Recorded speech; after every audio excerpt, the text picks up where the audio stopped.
Escanteio para o Bugre.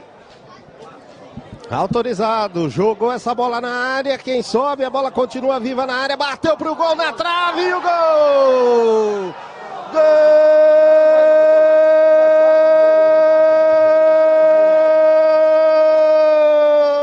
Gol do Guarani!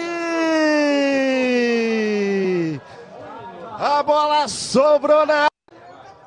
Autorizado, cobrou fechado, saiu o goleiro, soltou a batida e o gol!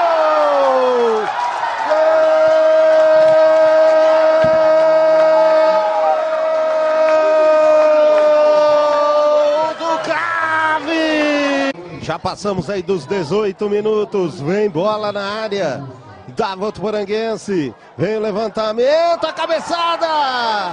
Gol!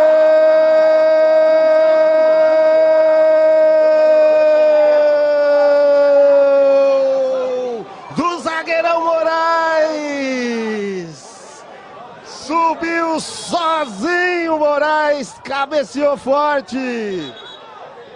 E o Guarani na frente de novo.